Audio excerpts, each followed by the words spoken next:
Kaunti ya Nakuru wamelalamikia kile wanachokidai kuwa unyanyasaji kutoka kwa viongozi wa kisiasa kwa walimu wakuu. Manyara ameyasema haya wiki moja baada ya kiongozi mmoja kuonekana katika mitandao ya kijamii kukabiliana hadharani na mwalimu. Imekuwa ni kama mtindo wa huyu mwanasiasa maarufu kwenda katika shule na kumwaibisha mwalimu mkuu.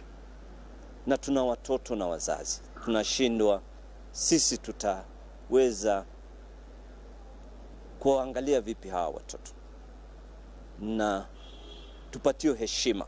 Na hilo ndio jambo muhimu sana. Tukifanya makosa, kwa sababu sisi ni binadamu, kuna ile njia ambayo mwafaka ambayo inaweza tumika. Tuna wakuu wetu wa elimu kutoka kwa waajiri wa walimu TSC. Tuna wakuu wetu kutoka kwa Wizara ya Elimu, Ministry of Education, na kuna vile ambavyo malalamishi yanaweza kuangaliliwa bila kudunisha hadhi ya mwalimu yoyote. Na hilo tu ndio tunaomba kutokana kwa wanasiasa wetu, ili walimu wakienda shuleni awe na nguvu ya kufanya kazi.